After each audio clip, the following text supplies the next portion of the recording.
Welcome back, fellow scrubs. This is MarcDWyz. It's our new Thursday here. So we're doing the, I guess, code name Retro Mansion game.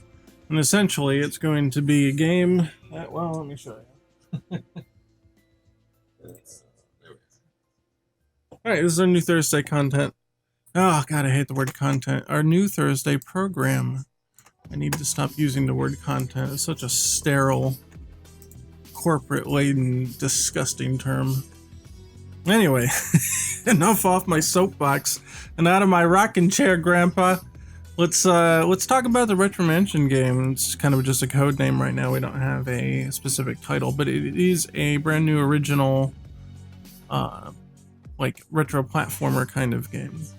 And so I've been working on this in 2019, but since I had gotten injured, I could not do multiple projects. I just didn't have the ability to, at least not without a tremendous amount of pain and risk of permanent damage, to actually work on multiple projects at once. So I put this one aside and I put Pocket Fighter EX up on the front, and that's pretty much what happened. But now I'm starting to feel like I can handle two things at once again. So here we are. The Retro Mansion game is basically an NES-ish style platformer. Now it's not exactly to NES specifications, but you get that kind of feeling when looking at it, at least. Well, you chose the color palette and sort of art style to mimic that kind of thing. So, hello, DeMarcus, what's up? Welcome from YouTube land. Yeah, that's the other thing. We're doing YouTube and Facebook and Twitch all at once now, which is really cool. So I'm happy that's both working and working out because there's a bit more of a technical gap to get everything all together on one, right? Yeah, eating. Yeah, I was just eating pizza actually just before this, trying to fuel up and get ready. But yeah, so this is going to be basically a retro platformer kind of game, completely original. This is not based on anything else. Obviously, Pocket Fighter's based on other properties. It's just a fan game, but this one is not a fan game. This is actually original, total from the ground up stuff. And the graphics you see here, I think for the most part I've done all of these, but they're all still placeholder. And I'll show you some of the designs and such. In fact, let me get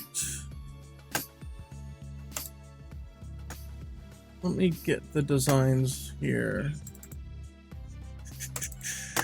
So, alright, so the two major, the two big men helping me here right now is Tim. If you've seen the other streams, Tim makes a guest appearance now and then, but he's helping me with the programming, mathematics, and design kind of stuff.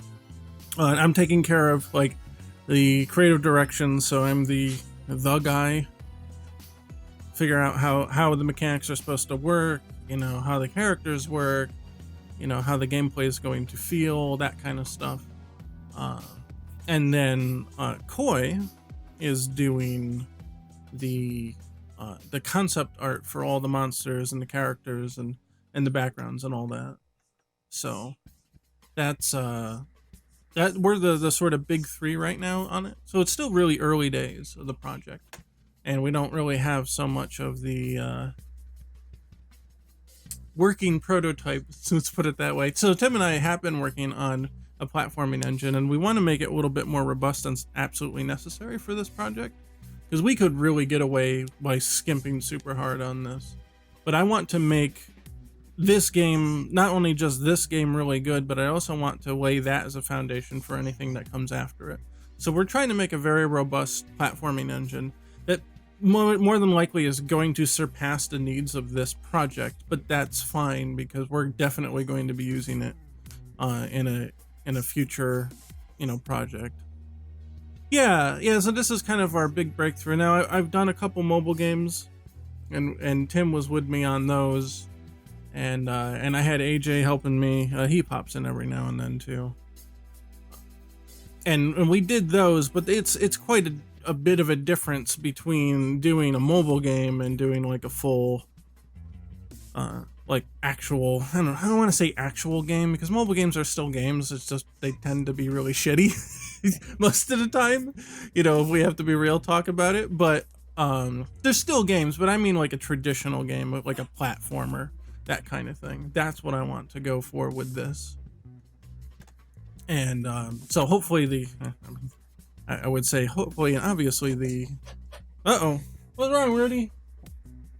Oh yeah, we rescued a rooster. He was hurt out there, and we brought him in, and he's been inside most of the time, except when he starts crowing really loud, and it's like 3 in the morning or 4 in the morning.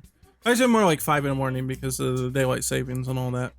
So like the chickens get up really early, so we let him out on the porch and let him talk to the other chickens out there. So they're kind of like half wild chickens. They just kind of live here. Long story. Anyway, so he got hurt and we brought him in, and so you might hear him clucking and freaking out in the background. The dog and the chicken don't get along together, so they get a little freaked out by each other. It's kind of funny. So if you hear clucking, that's what that's all about. He also sings the peepers. He wants to make the babies. Yeah, okay, so we have a hen. There was another chicken, that a little chick that the mother died, and so we caught her, and at the time we didn't know, you know, it's hard to tell if they're boy or girl, but we caught her, and then so she's just kind of been living here too. So we've got one pet chicken, I guess, and then we're rehabilitating the rooster. The rooster's not gonna stay. Once he's ready to go, he's gonna be out of here. But just to kind of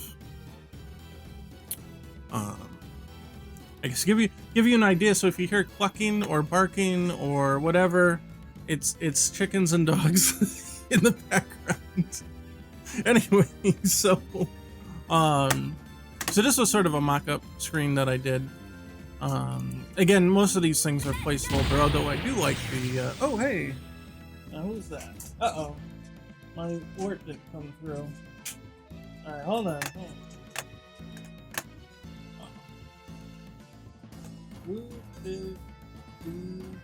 Voobadoogly? Is that it? Voobadoogly? Well, thank you for the follow. I hope I pronounced that correctly. I don't know if it actually popped up on screen or not. Sometimes the audio gets delayed. So, oh, here's Tim in chat. Chickens and dogs? I thought those sounds be monsters. Yeah, well, just, oh my god, you would not believe the kind of noises that chickens actually make. You know, other than the roosters, like, you know, doot-doot-doot-doot-doo. Yeah, their crow, like that, you know, that thing. That's only like one of a dozen things that they say, and only the roosters do that. But they make all sorts of weird lizard dinosaur noises and shit. And I'm like, I don't know. Like, I hear something, I'm like, what is that? And I turn around and it's a chicken. So you don't get that stuff on TV. Anyway, so, oh, these are the old versions of the characters, I think.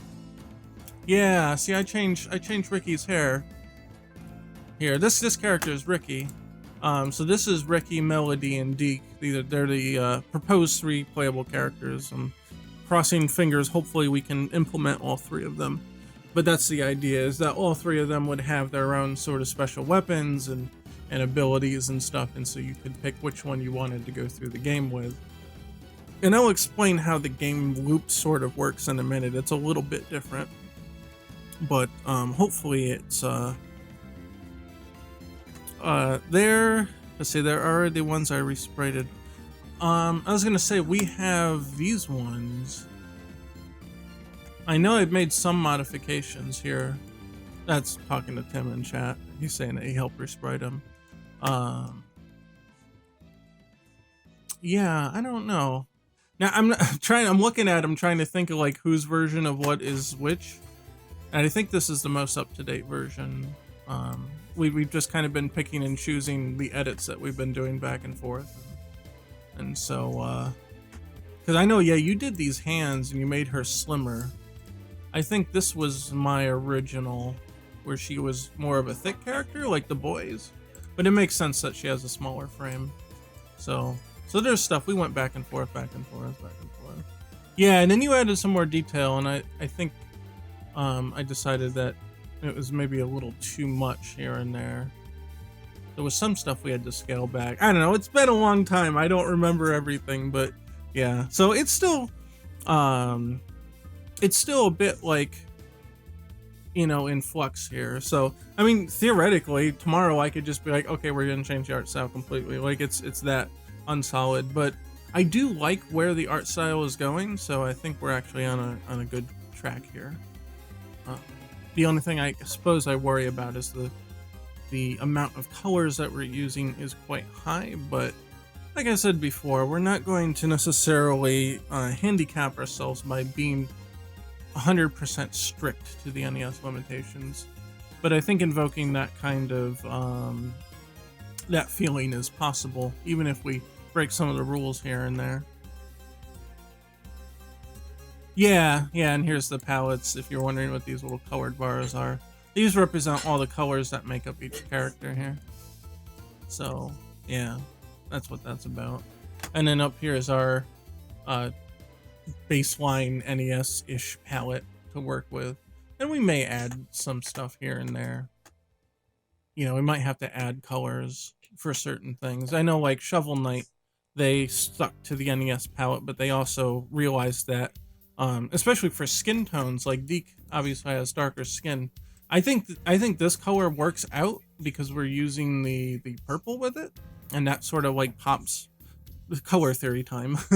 the brown orangey spectrum will pop out a bit from the like purple blue spectrum, so you do get a good visibility there. But I think Shovel Knight actually said for a couple of their darker skin characters that they needed to add some colors that the NES didn't have, because there's kind of like a poor selection of reds here. In fact, most of it, depending on what version of the palette you're using, it's more like there's kind of like orange and pink and purple, and there's really no like super dark red. But this is a decent red here. We're probably using, for this one, might be the palette extracted from Mega Man 10, and that was on the Wii and 360.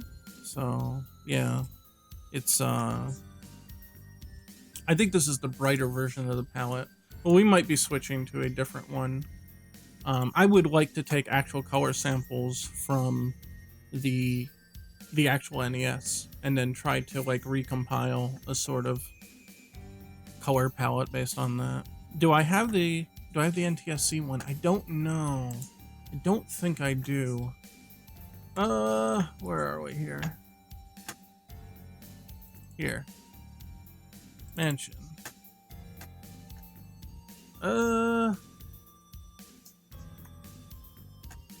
Yeah, right. Was in RAW? Yeah.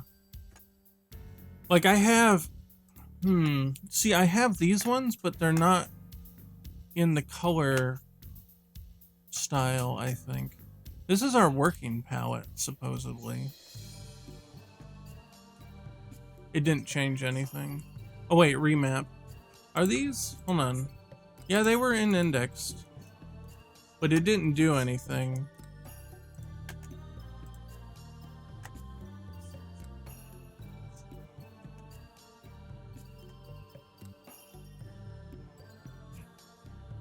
Yeah, I think they're the same ones. I don't know if loading these work because this is different. Like if I open this, like this is just, it's a 1x1 thing. I could probably change this though, right? So if I save this as NTSC, and then we'll load. So let's open up. Let's see, this is the Wii adjusted legacy, old indexing, NTSC, approximate, legacy NTC. All right, we'll just open this, and then what I'll do is I'll copy this, Oh yeah, to answer your question before, I'm sorry. Both yes. I have never used the Mugen engine, and yeah, MarcDWyz is working on Pocket Fighter EX's music, which is really cool. I agree on that.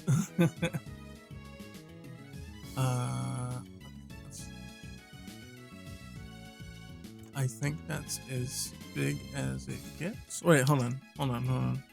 Wait, let's go back. Let's do vertical first.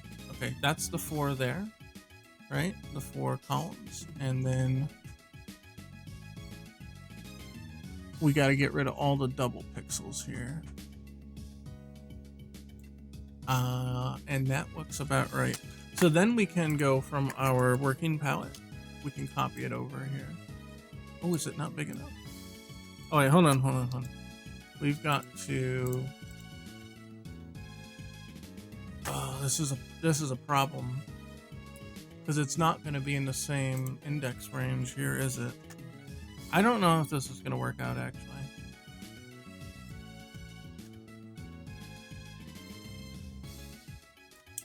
Oh, and hold on, this was actually 1. There we go. It was 1 too big. I don't know if this is going to work out. I might have to actually create a custom palette. Sure, but see how they're all kind of messed up? Let's just save it and see what happens.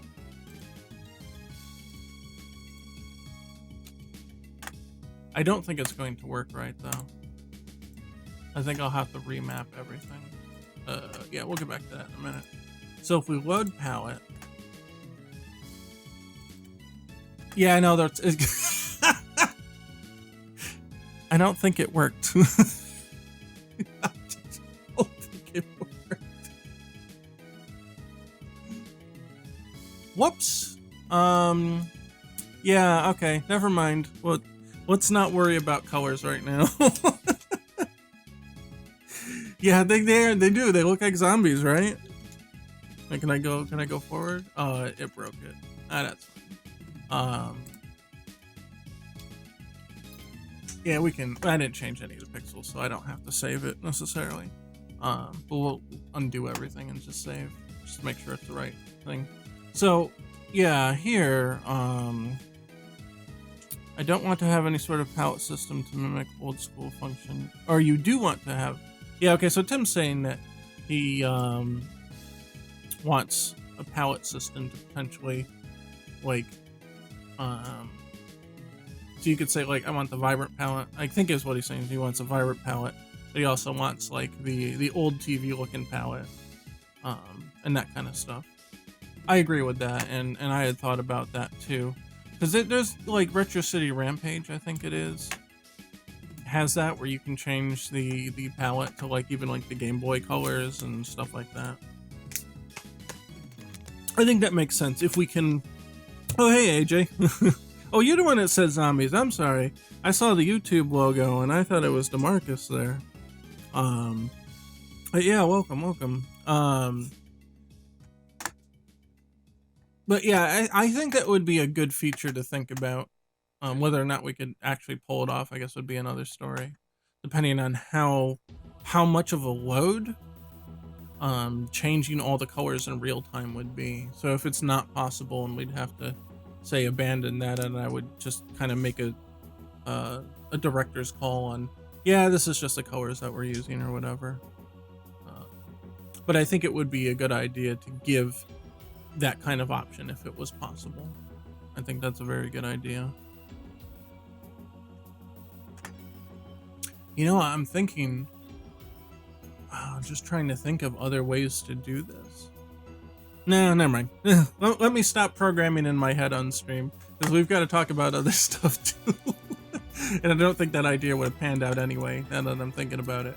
But yeah, so Ricky, again, he's kind of our, I wouldn't say he's the main character, but right now he's the character we're testing with. And so his whole deal is that he has a baseball bat, and he'll probably have other special weapons. We're thinking things like bowling ball, or like if you if you were alive in the 90s, you might remember a thing called Skip It. You're thinking like, you know, that could be like a ground attack that hits both sides, you know, things like that. And different characters will have different abilities for doing that. Yeah, no, I just did this as a goof.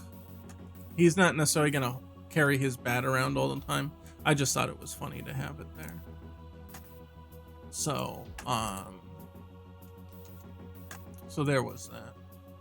And now this is, we're not going to use this animation, but we did an animation test just to kind of analyze how like do the retro games do this kind of thing. Now you could use Mario 2 in place of Mario World, but I think that Mario World was the example most people were familiar with, so we ended up doing that.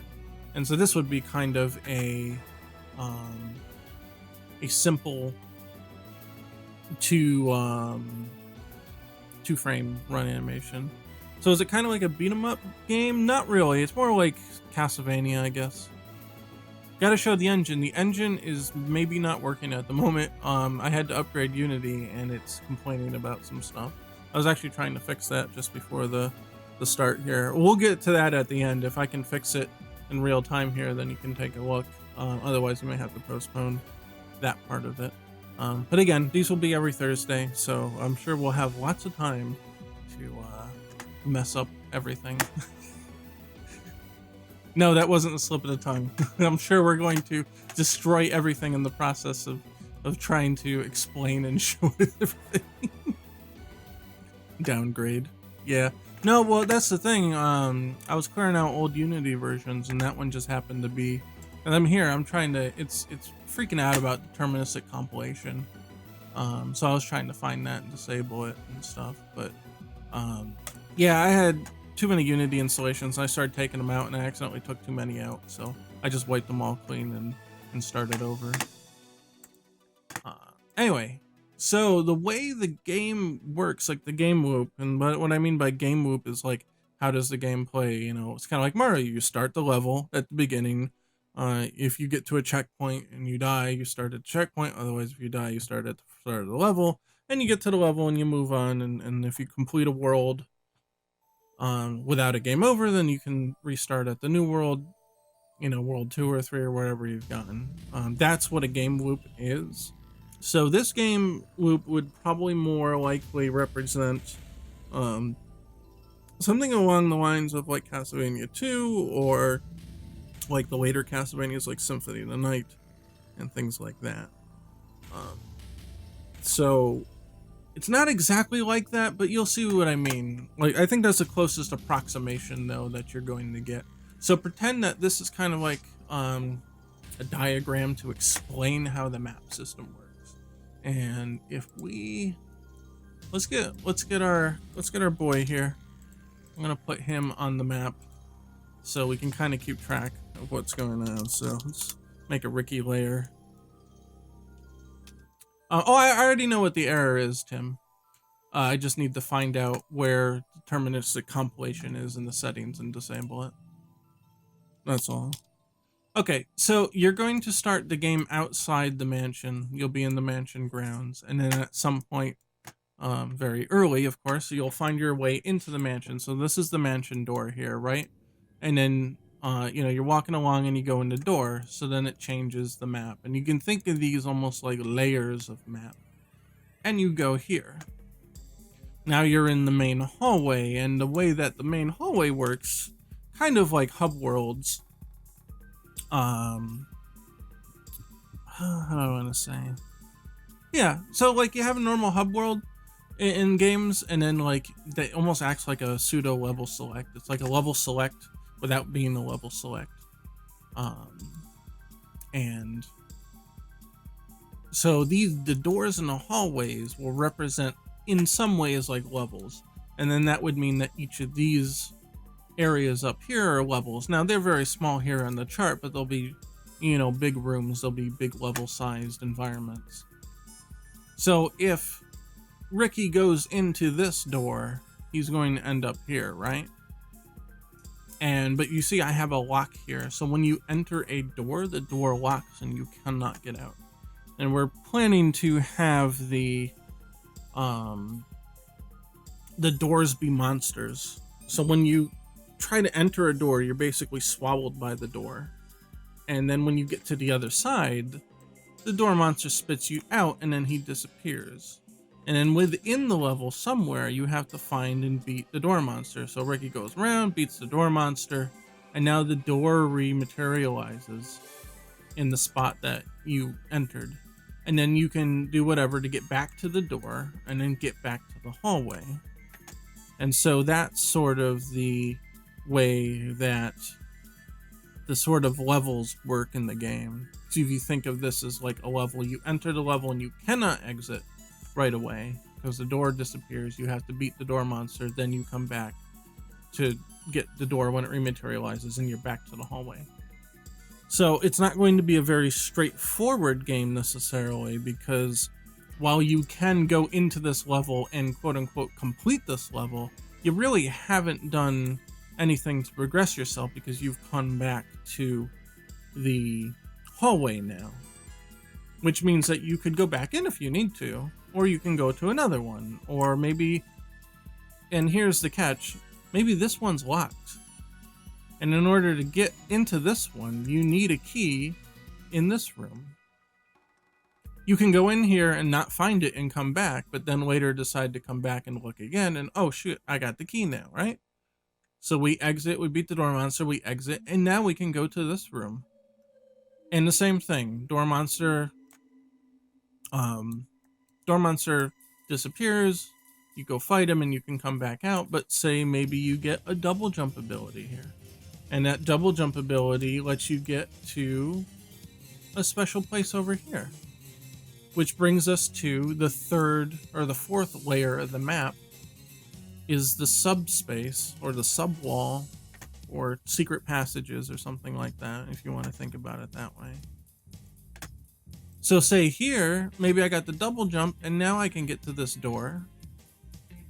And look, I can get into the wall like a hidden passage. And I can enter the hidden passage one way and end up in this area now where this door is. Maybe this was blocked off and you couldn't get it. So just to, let's just say that for the sake of argument, it's like this. And that's probably a better example of how that works. And since we'll use the double jump example, right? I think that makes sense. Let me just put a really high wall here, just to kind of get you an idea that, oh yeah, there's a barrier here or whatever. So yeah, so jump here, we came out, we went in here, we jumped over the wall with our double jump. Now we can get to the secret passage. And then we can exit on the other side here, which was previously inaccessible. And say it's got a key or something here. Maybe this door is also locked. And so now you've got the key. And then you can come back and go to this room now. Or you don't even have to go back to the room that you came from. Let's say, you know what it does? You know what it does? Let's say it makes you really small. Let's say it makes you really small so you can get through a very tiny passage. I don't know, transforms you into a mouse, whatever. You get the idea. Okay, so now I have the key and I got the mouse power. And I can go here and beat the wall monster here and exit back to here. So because you can enter one area, but that doesn't mean you have to exit that same room. You can find secrets and you can find links between rooms to exit different places. So chat says, yeah, it's kind of like a maze, right? And so chat says kind of like an 8-bit version of Luigi's Mansion. You're gonna crucify me for this, but I've actually never played Luigi's Mansion. But I can see where it would work in a similar way to that. Yeah, but yeah, I guess it would have ghosts, but it wouldn't have the whole ghost capturing aspect of it. If there's any ghosts that you would be actually like fighting them or monsters or whatever, in kind of a Castlevania capacity. I'm no #1 Luigi fan. Well, honestly, it's because it's not a platformer. I actually like the Mario side games are a little hard for me to get into, to be completely honest. I like the old platforming, like I like Mario 2, with Luigi in it, and like Mario 3 and Mario World and that kind of stuff. But I'm not too keen on like the extra games, like the sports games. I like Mario Kart. I used to play that a lot, but do you think I'd like Luigi's Mansion? And I know there's a whole bunch of them now, so it's a whole big deal. But yeah, anyway, I guess this is Ricky's Mansion. I don't know. It's Ricky's Mansion instead of Luigi's Mansion. Either way. So that's the basic flow of the game. So you're going to be finding abilities, you're going to be finding power-ups, you're going to be finding items and keys and stuff to get to different places. Now what's not really shown here is the fact that this is a single floor, right? But as you see down here, it's no mistake that I've shown additional floors here. So what if you say enter, you could maybe find stairs and go up to the second level, right? The second floor of hallways and do your stuff. But what if you could also get into an area here and exit? Say you get to a secret passage here, so you get to the second floor of the secret passage, and then you can exit on a level on the second floor, and then from the level on the second floor you can exit to the level 2 hallway, the second floor hallway. So you can really create a big kind of maze structure using this kind of idea. And I think the real crux here is that if you enter a room, you cannot exit it until you defeat that wall monster and then to get out. So I think that will add a lot of neat uniqueness to the game that you don't typically see. Will you have a weapon or some kind of powers? Yeah, absolutely. And that's why here I had drawn him with a baseball bat and probably be his main weapon. And then you would have probably, like, it makes me think like the old movies like Home Alone and stuff where the kids had to improvise with what they had in order to create traps or weapons or whatever. I really like that kind of idea. Yeah, I saw that, Tim, thank you.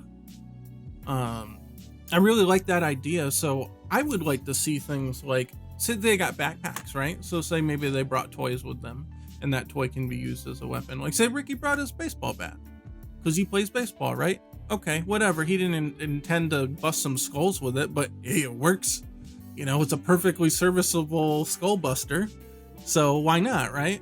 And then say, what if he has, let's say, what if he finds a bowling ball in the mansion, and now he can use the bowling ball as this big, heavy, like, ground-based weapon that'll roll in front of him until it hits a wall, and it'll mow down the things in front of him and stuff like that. But I think taking those kind of real-world objects, those toys / sporting goods, you know, / gadgets, things that kids would typically have access to and would be familiar with, I think would be interesting to do, or things that are approximations of that. Now, you could say that this is a really bad example, I guess, because I don't think I would actually do this, but think about this for a second. What's really the difference between like a slingshot and a bow and arrow, or even like a crossbow? You could make that logical leap to say that if a kid understands how a crossbow works, they probably understand how a bow and arrow works. So say you enter with your slingshot, and that's your first weapon, but eventually you find a bow and arrow, and then now that's your new main weapon. You know, things like that, things that intuitively transfer the same kind of motions and the same kind of thought process can be used in that way. Go away, Facebook. Get out of here. Stop beeping. Do I have to mute you? Where's the mute button? Where's the mute button? Is there no mute button? I thought I muted everything. Hold on. Oh, I muted just media. Hold on. Let's mute everything. Do not disturb. Yeah, let's turn that on. There we go. Bye. Get out of here. All right. But yeah, think about that for a second. You know, things like kids know what a bowling ball is. They would know how to roll a bowling ball toward a target. Do it like when you're really little and you roll the bowling ball from like between your legs because you roll it on the ground instead of like doing it normally. You know, you could do something like that. I think that would be kind of neat. let's see. So Tim says, to me, it's important that the player does have a set expectation of the style of attack. Yeah, and I think all the main attacks should be quite the same. And since either you switch weapons with one character, or you have multiple characters that specialize in different weapons. So say Ricky always has a baseball bat type weapons. Maybe he can get a hot poker from the fireplace and still use it like a baseball or something, or a baseball bat. Like, you know what I mean? Like, that's all right. But then, like, say Melody here, maybe she has a slingshot, and then so that's her main weapon. She doesn't use baseball bats at all, which Melody uses different weapons. So she'll use the slingshot, and she'll use the skip it or something like that as her special weapon.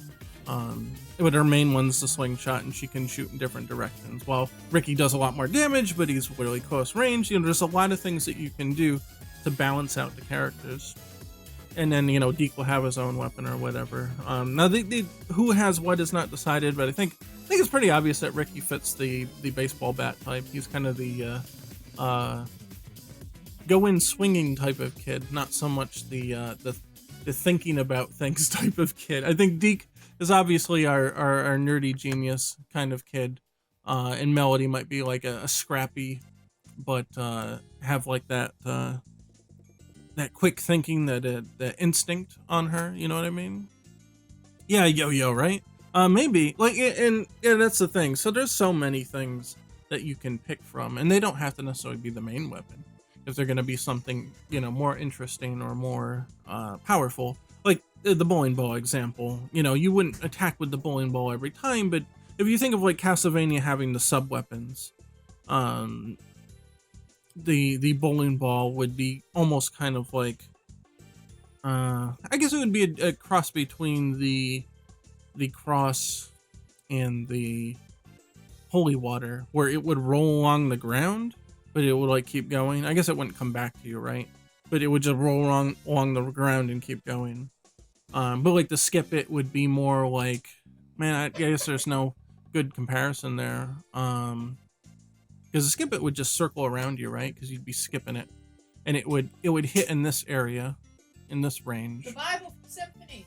The Bible from Symphony. Yeah, but that goes all the way around you.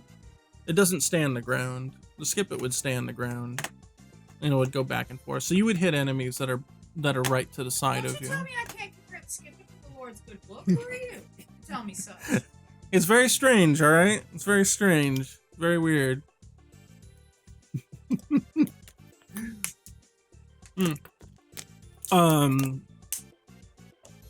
So yeah, I think doing things like that, it's not all spinning blades. Yeah, well, sort of. From Mega Man X3, right? Kind of.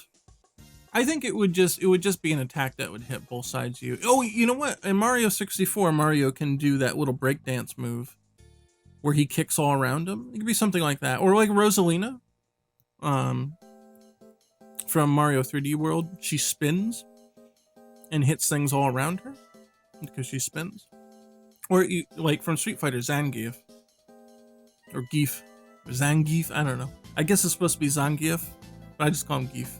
So like when Gief does his spin, or like when you're playing Final Fight and Mike Hagar does the spinning lariat, you can think of it as an attack like that. It's just low level, it's just on the ground. So think of them if they were upside down. I don't know. I guess that's a little silly, but you get the idea, right? There's tons of things to consider, like what ranges does it hit? Is it long range? Is it close range? Does it hit front and back? Does it hit upward? Does it hit downward? You know, there's a whole bunch of things to consider about that. And we're not at the stage where we finalize that kind of stuff yet.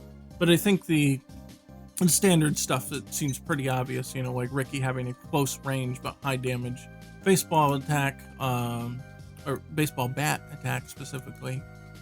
I also thought that maybe he could, as a special weapon, he could throw a baseball up, and then if you hit it with the bat, like you would swing it normally, that it could actually shoot it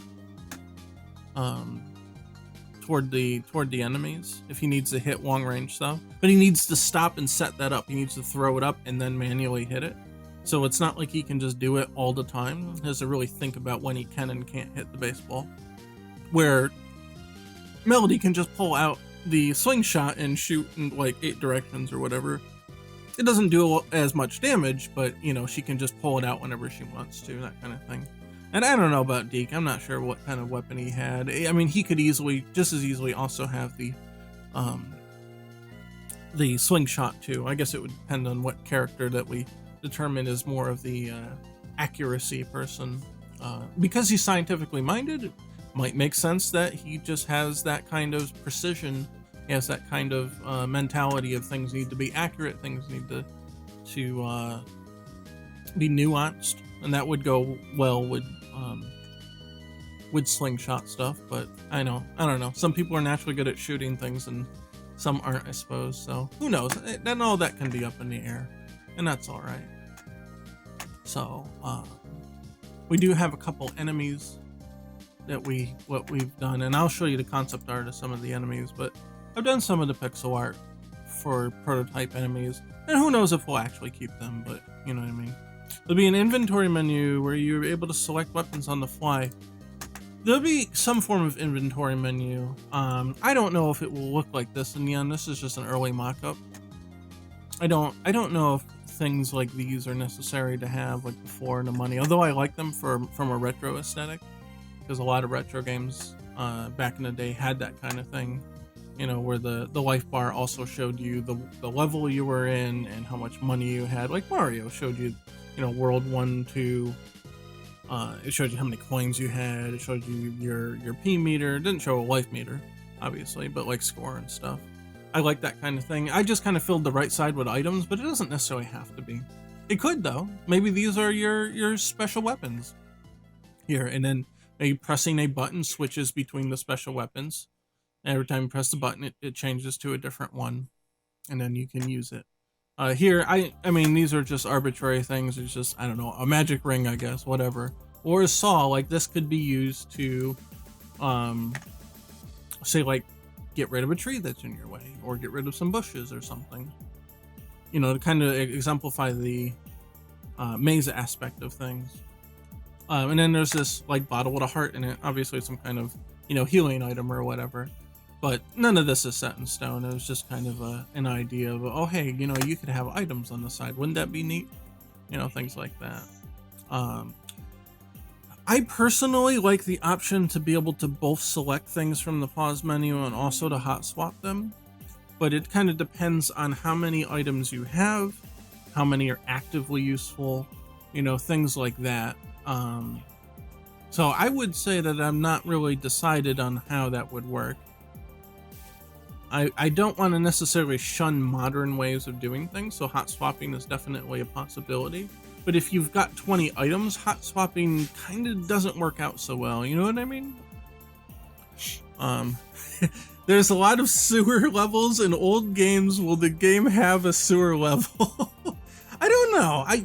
I wouldn't have thought of that if you had asked what kind of levels would be in the game. That wouldn't have been one of the ideas that I would think of.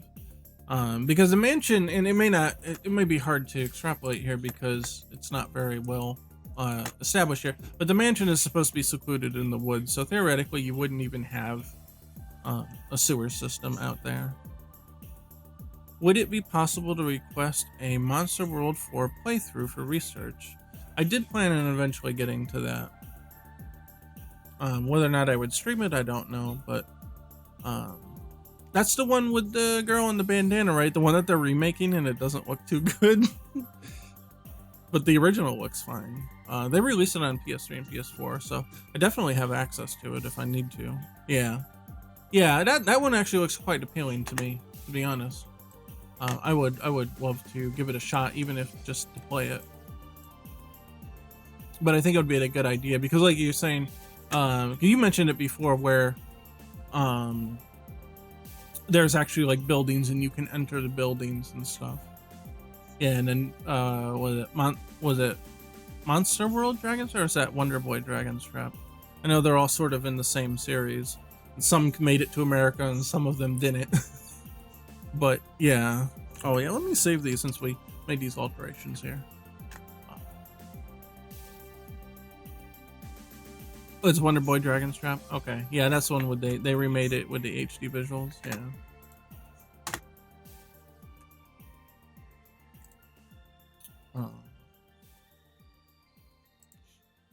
Oh, let's see.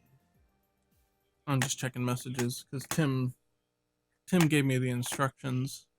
Oh yeah, I was gonna say the other thing, the goo skull, the slime skull. I call it the goo skull. We did that. That was one of the old streams from 2019 where we just did this. I think I've gotten a tiny bit better at pixel art, so hopefully these will be better sessions as we go along. Who did the sprite art for the game? That would be me, based off of the concepts that Koi drew, and that's what I'm going to show next. So that one's not animated, but this one's animated. I tried to do a very limited style of animation here.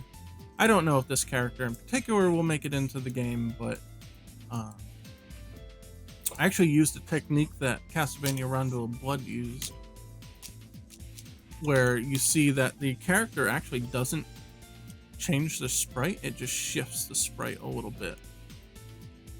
It shifts this part of the sprite forward. And then it come back, so it kind of like juts out and back. You can see that this whole part here slides. This whole half of the sprite here slides. And it's an easy way to get a little bit of like rebounding motion on it. So that's the overshooting, like he's overshooting and it's coming back on him. That's the one of the 12 principles of animation. But I don't know if I'll actually use them. We're just kind of, you know, screwing around. I do like the goose skull. Yeah, goose skull. I do like the goose skull. I think that one's actually really nice. Yeah, and Tim helps out with the pixel art too. He did a lot of the corrections on these characters to bring more detail into them, as we discussed earlier. But I know people are coming in, so I'll repeat a few factoids here and there. But yeah, Tim's been helping me, especially with like the 2/3 view stuff too. So we used to have, let me pull it up. Where is it? Where's that? Here's the old version.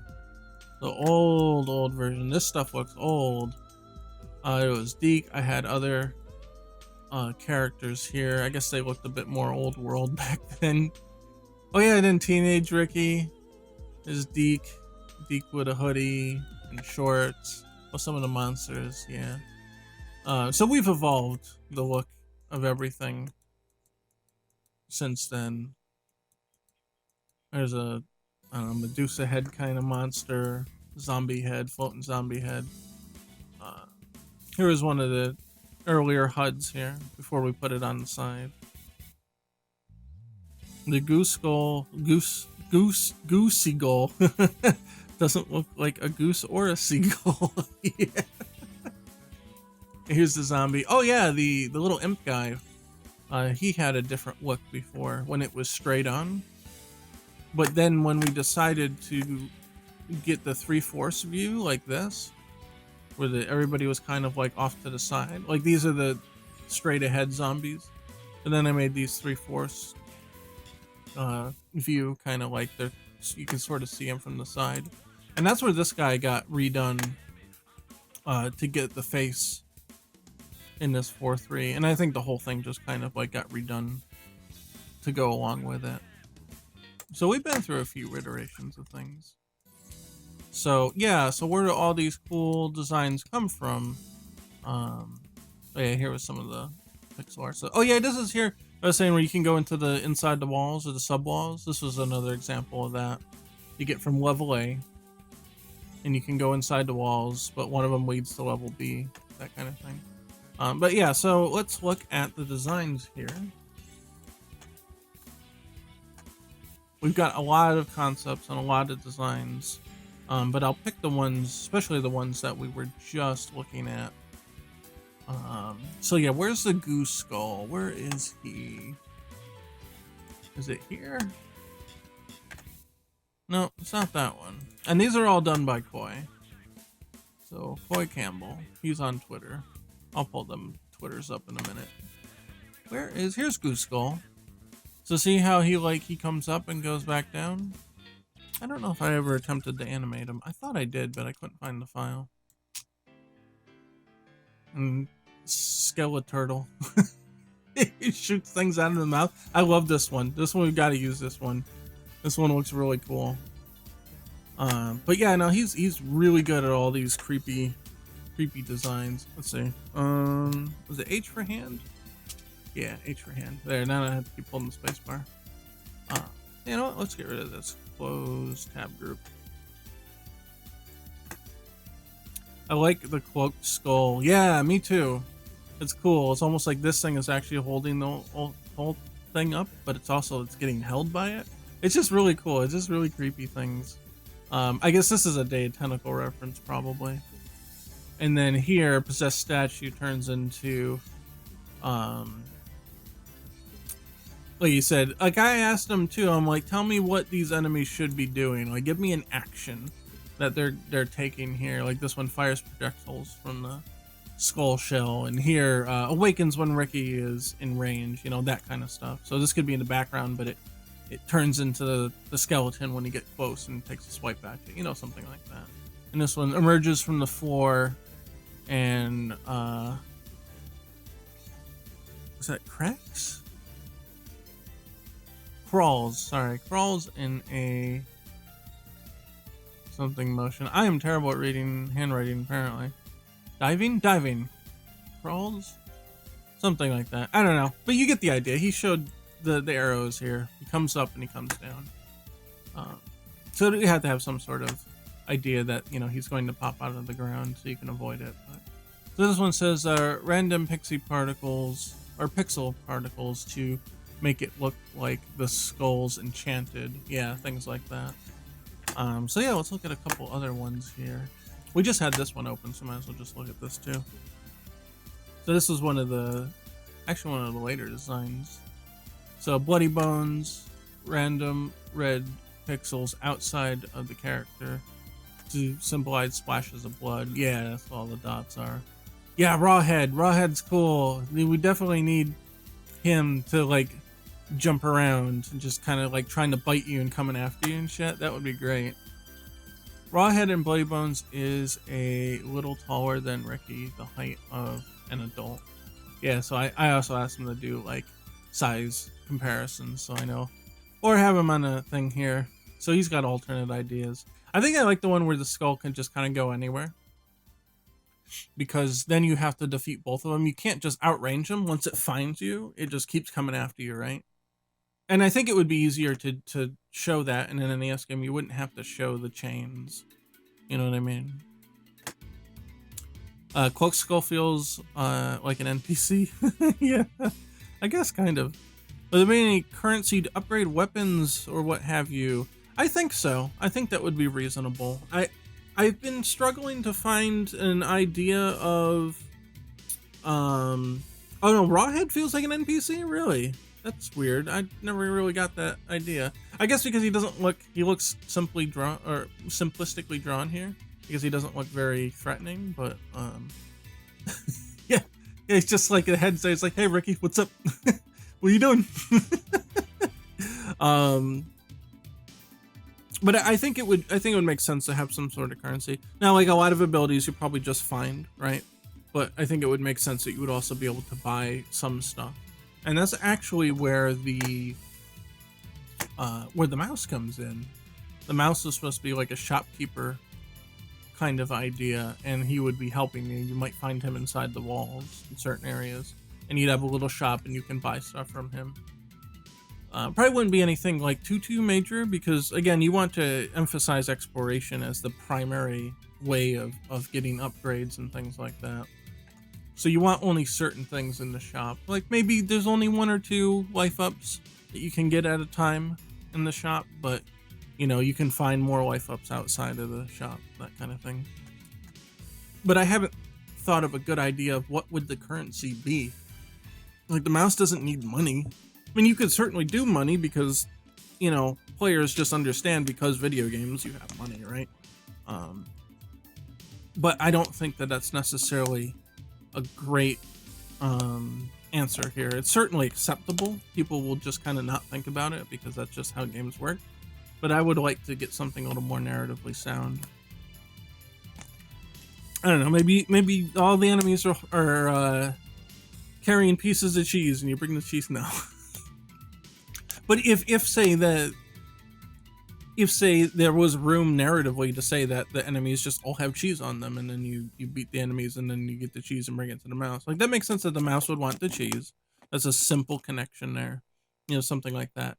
So then the mouse would have to have some narrative reason to, I don't know, maybe you collect lost souls or something, whatever, and the mouse just really wants some monster souls or monster parts, who knows. Oh, I gotta take a sip here because the throat's getting dry. But I think it makes sense to have some sort of currency upgrade. For at least maybe like consumable items, like say once you find the bowling ball, you use up the bowling balls, you throw them and they use up, kind of like sub-weapons. But then you can buy more. Once you found one bowling ball, the bowling ball becomes available in the mouse's shop. And now you can buy bowling balls to refill your stock for when you go out. You know, things like that. I think there's a very wide variety of uses for a shop in a game like this. So I think it's very reasonable to assume that there's going to be a shop. But yeah, let's go to another. This is kind of like the cloaked skull here. Biting skull. So half skeleton, half blood blob. Raw head and bloody bone. Okay, so this is another raw head kind of idea. Random, yeah, red pixels outside to symbolize blood. And I guess when you get close that he tries to reach out and get you. It could be funny that maybe his head is on his neck, and when you get close that he pulls his head off and tries to bite you with it. That'd be kind of funny. The mice can use all the money to buy the cheese that he wants. Yeah, right? Yeah, there you go. That works. Here's a dead rat. He's kind of like a half rotted rat thing. Scurries and looks around. A divinity shield or she-ill or she-illed. I'm not sure what this is supposed to represent. It makes me kind of think of like Mayan stuff, like native South American culture. Must attack from behind, right? Because she's got the shield and it pops, things pop out of the mouth. I like how that it would open the mouth, and that's how you know that it would shoot. Oh yeah, and this is where I asked him to also put the colors here, what he thinks the colors should be. Because NES sprites on their own, they have, and technically it's 4 colors, but it's really 3 colors that you can see, because the 4th color is the background pixels. They just happen to be transparent, but they're actually really 3 colors per sprite. Now this is a bad example because we added more here, but if you look at this, you've got yellow, blue, and black are your 3 colors, and technically it's 4, so the 4th is the transparent background. But here your 3 colors are the light teal, the dark teal, and the black outline. So that's where I was telling them, go ahead and put the colors here. Oh, I'm in the wrong place. Here. And then that's what this is for. Of course, it looks a lot like,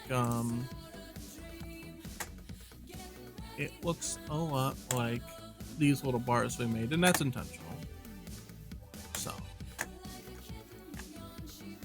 Oh yeah, here it could be like, different items, like a candle, short range flame, baseball bat, close range flame, yeah, yo-yo, holy water squirt gun, bowling ball. This is just some of the stuff that we had talked about. Like this one's cool too, bloody club. It's a monster weapon. Or zombie club, you know, things like that I think would be funny. Or eye club. Because again, these clubs are kind of like bats, right? So if Ricky uses a bat, then he should be able to use a mace or a club, a monster club, you know, something like that. I think that makes sense. Only Dutch cheeses allowed? Yeah.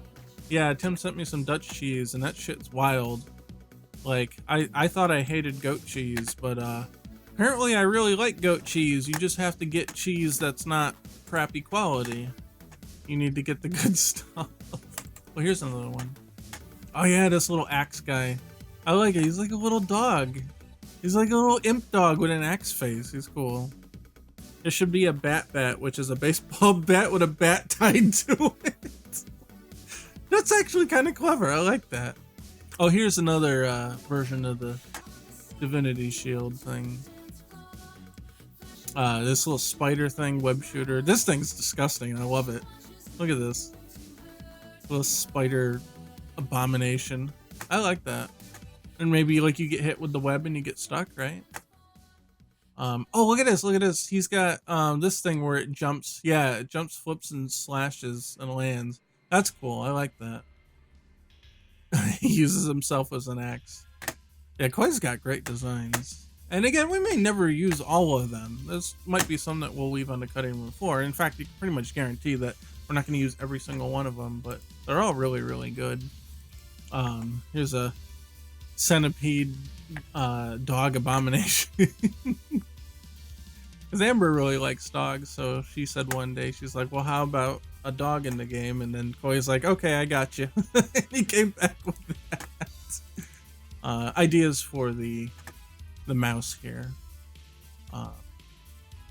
We thought that maybe the inhabitants of the mansion are transformed people. Can you pet the dog? Do you want to? Yeah, right. Only for the brave. Yeah, so we had speculated that perhaps the monsters had been people at one point and got transformed, so maybe the mouse is a character that had been transformed and he just ends up being a mouse. That's why I think that this here, there's the normal clothing kind of on the mouse. This was kind of what I drew, I think, at one point. Koi reiterated that. Oh, here's the doggy. It's the I don't know, the dachshundipede, or the milloxen. Oh yeah, the butcher, the big zombie butcher, or the one that's like Clayface or something here. I don't know what the hell is going on with this one. The dude's having a bad day. Heavy skeletal, heavy skeletal. Oh, here's a well, little shop of horrors.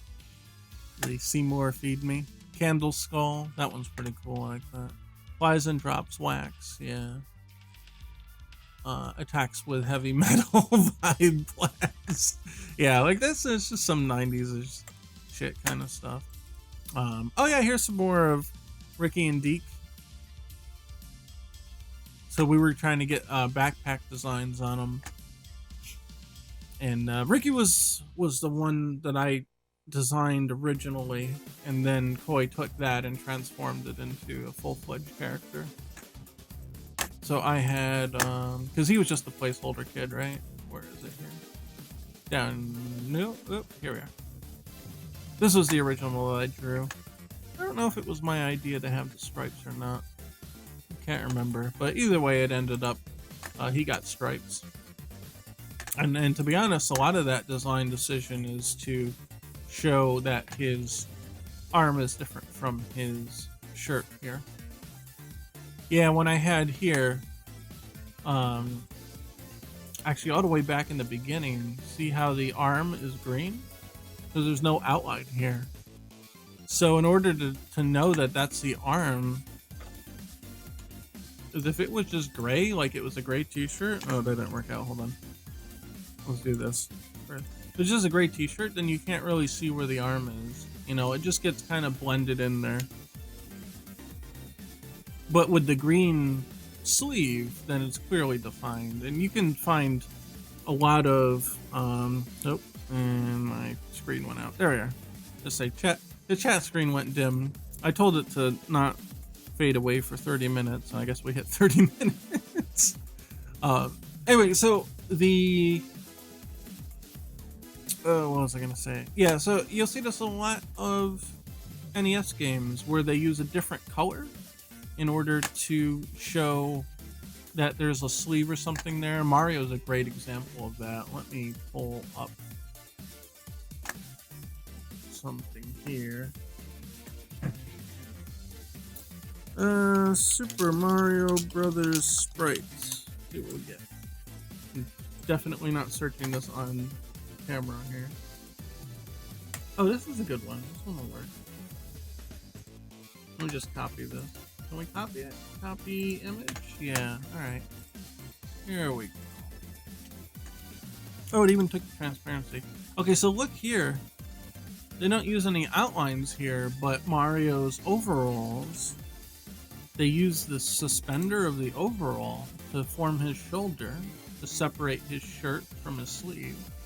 And of course the overalls are a different color from the arms. See how it creates a nice visual separation there so that you can tell what things are. And of course the hands are a different color than the sleeves, so you can see the distinction there. It's a very smart design. You can see it really well when he has firepower here. And same thing here, so the mustache really just forms the nose. Because if you take that away, you know, there's nothing here. He doesn't look like he has a mouth or anything. And you could even leave like a mouth here, sure. But you see what I mean? Like there's no, I guess it would be more like this or something. Without the mustache, that kind of billows things out. But it's hard to really see the nose there. When they put the mustache in, it's very defined.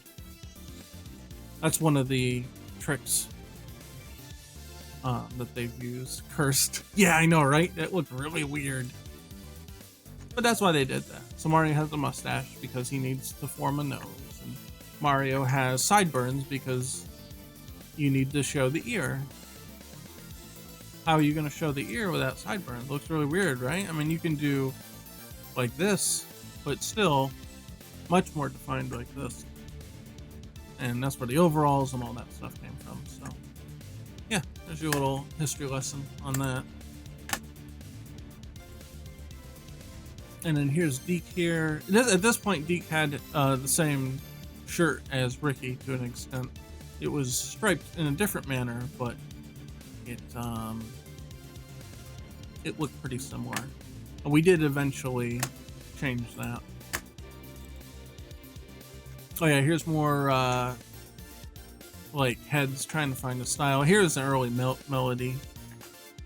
Wasn't Mario's design already made for DK? Yes, but everybody's familiar with the NES Mario. That's why I showed that one. But yeah, the same design was applied for Donkey Kong. And then later, Mario Brothers, not Super Mario Brothers, but Mario Brothers was an arcade game. And then Super Mario Brothers came after that. But Mario's design was pretty much the same the entire time. But yeah, so here's Ricky with the bat. Just some early sketches there. Here's a much more defined Deke. So now Deke's got a little sweater. He's got the long sleeves instead of the short sleeves. And he's got the purple and yellow color template going on there, which we had to merge the white and the yellow together to save color space, but it looks fine. It looks white enough to pass as white, but also like another color at the same time. Color's hard. We'll just put it that way. Color's hard. But you can form your palette in ways to be very efficient. Of course, in the old days, they didn't have that kind of luxury. They didn't have very many colors to work with. Melody. Here's the, I think this is the most current Melody design. And you see it reflects her look very closely now. She doesn't have the backpack, though. But we did decide to give everybody backpacks. So hers is yellow. Ricky's is orange because orange goes with green. Yellow, very light yellow, goes with blue. And for Ricky, for Deke, purple and yellow are good combinations, but also purple and green are, so he has a green backpack. which I don't know if that was shown. Yeah, in this one it's yellow, but I think I made it green on the sprite. This is one of my favorite pieces that he's done. Like, this really, I think, sells the idea of the game. And Ricky's sort of, like, iconic hair. Well, it's not iconic, I guess, at this point. But he has this distinct hairstyle on him. And the fact that it's got, you know, the green sleeves and it's got the bat and all that. Like, this is really, I think this is a quintessential look for Ricky. And the fact that he's looking, you know, kind of scared, he doesn't know what's around. Like, this is the perfect encapsulation of what I expect. When I think about the game in my head, this is how I kind of imagine it. So, Koi hit it out of the park with this one. I think that's my favorite one that he's done. Here's, oh, more early Deke.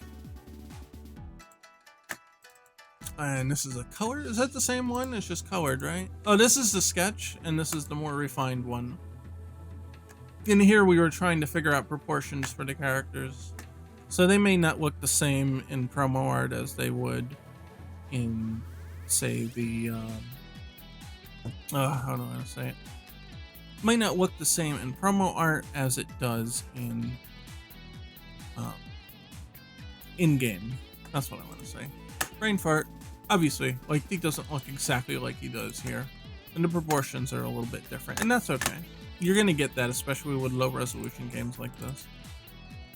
Let's see, this is more, yeah, this is Ricky. I'm trying a different proportion here. This is more gameplay proportion. As you can see, this actually pretty closely matches what we see in game. But it doesn't mean that the promo art has to be that. Oh, here's the mouse again, right? Yeah, I like this one where he's got the backpack. I guess if you were to travel to different locations, to make it more convenient for you to find the shops or whatever, it would make sense that you would have a backpack, right? They finally dropped the KO15 trailer? Alright, I'm gonna check that out after stream then. That's cool. I think, because some leaks were hitting, they probably said, like, screw it, we're just gonna throw it out there. Assuming the leaks were real, but they looked pretty legit to me, so anyway. I'll check that out after. Oh yeah, so we're thinking about an antagonist character. So you might have a we called him Shadow Kid so far, and so he's kind of like this. He's kind of like this. I don't know, evil kid, I guess. Don't really have too much of an idea, you know, solid idea for him, but I think he plays. He can play. He has the potential to play a very important role in the story. I think he would be kind of like a nasty bully kind of kid, and maybe he got influenced by the dark powers in the mansion, and so he's trapped there too, but you know, he has to play along with the mansion's evil plans and whatever. But maybe he's kind of his own, he's a rebel. He's not going to want to follow orders, so maybe he's a little bit of a double agent or something like that. I think that would be a good thing for him. Oh, and here's a good one. I like this one. So he's got this like slimy appearance, like he's got this dark matter, this sticky evil look to him. I really like this one, and I really like the blue skin and the red hair, because again, the blue and the red go good together as colors. Very, very solid color thing here. And then the yellow eyes again. So look, Koi knows all this too, because he's an artist, obviously. But you've got this sort of selection of colors here where the yellow and the blue go together, and also the blue and the red go together very well. So you've got the blue is the base color, and then you're accenting it with the colors that work well with it. And that's why also, obviously, the emblem here is red and so on. It's really, really good. I like it. I like that kind of design. Oh, here's the thing where he had his hood up. You know, maybe he calls slime monsters, or maybe that's part of him. Or maybe he's leaking out under the floor and it pops up over here. You know what I mean? There could be all sorts of things for the kind of powers that he has. I guess here he has red eyes. For palette conversation, I guess is conservation. Jesus, I can't. I can't. I need, what is it, the hooked on phonics? Now I can read too, right? Conservation, so palette conservation would say, we don't want to introduce another color being yellow, so we can just use red. It also has the same synergy with blue, so you could get away with that. That might be why the eyes are red here. Or also the classic Evil Eyes, right? That's how that goes. Here were some other palette considerations. We're trying out different things. That's what these ones are. More Ricky stuff. Oh yeah, Ricky actions. Jump. Either jump with hands up or arms down, rather. Climbing. I would like to have something where you could climb up the ledges. Maybe crawl under stuff. Up towards doors, standing, walk, run, crawl. Yeah. So we're experimenting with that. Oh yeah, creepy doll. Little Maria. The creepy little doll. I like this one. I really think we should use this. I think that would be a great, like, you could, like, it could be like a character, you know what I mean? Like, you could have specific characters, like Shadow Kid's a character. Like, he's not just a common enemy. I think, like, this doll could be something where it would be very, it looks like something that could be a boss, or something that controls another monster to be a boss. I think it's a very good idea here. Here's a different rendition of it. A little chubby version, and a little chibi version, I guess. Oh, what was this now? Oh, this is the first monster. Oh, here I was showing how the pieces go together. So if you're abiding by the NES color restrictions, the first palette here, the black outline, is the first color, the green is the second color, and the light blue here is the third color, and that's the first sprite. And then you would create a second sprite that had just the outline, and it would have the pink, but you would leave these spaces like this. So when you combine them together, you get this. And that's typically how the NES did enemies that had more than 3 colors on them. Like Mega Man's a good example. He's got the light blue to dark blue in the outline. That's sprite number 1. But his face has white in the skin color on it. It also has the black in there as well, duplicated. But then they draw the body first, they draw the blue sprite, and then they draw the face over it. That's how that works. Oh yeah, Koei did this. I don't know. Well, I gotta bring the timeline back, but where's view timeline?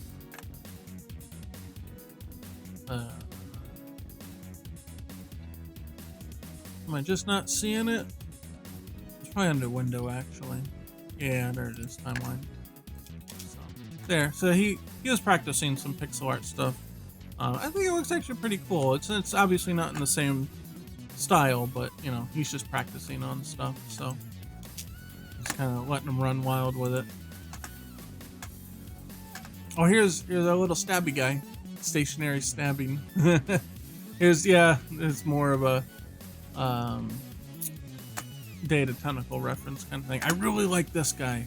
In fact, I think that was what I was going to draw next before we had to go on hiatus. Maybe I'll do that soon. Get the coffin guy. The coffin guy looks so cool though. Like he's stuck in the coffin and just walking with it.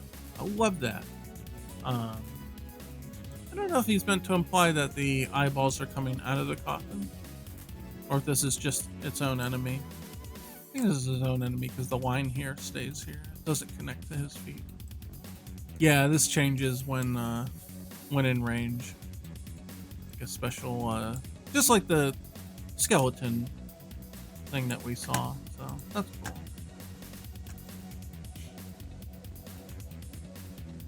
cool. Here's one that says walks and attacks, or a zombie that walks. I guess that he's got a scythe arm, but he's got a scythe stick. I wonder how that would work. Like obviously he'd swipe with his arm, right? But what would the stick be used for?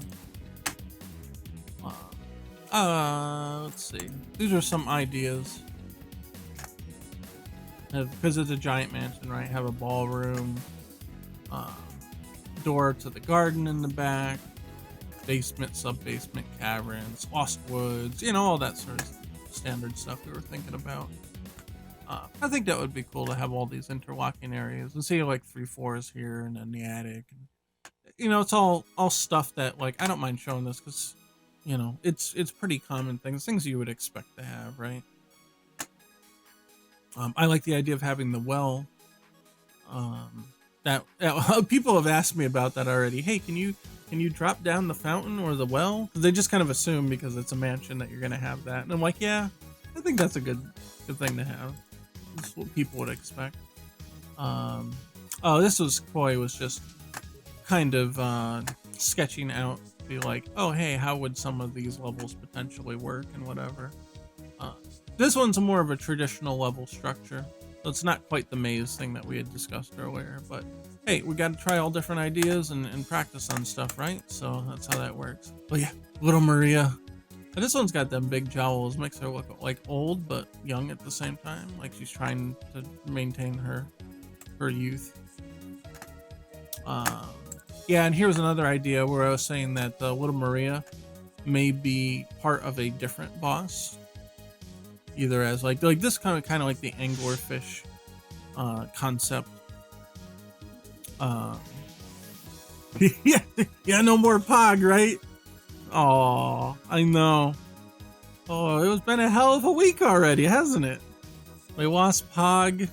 Had a whole bunch of interesting things happening.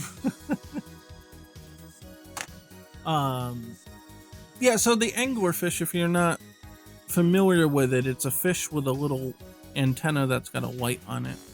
And then that lures in other smaller fish. The little light attracts them, and this thing lives at the bottom of the ocean. It's a very scary looking thing. Let me pull up a picture of it. I'm sure most people know what it means or know what it is, but I think it'd be good just to show it. Anglerfish. Yeah, look at this thing. All right, hold on. Yeah. Let's do this one. Open a new tab. All right, here's what an anglerfish looks like.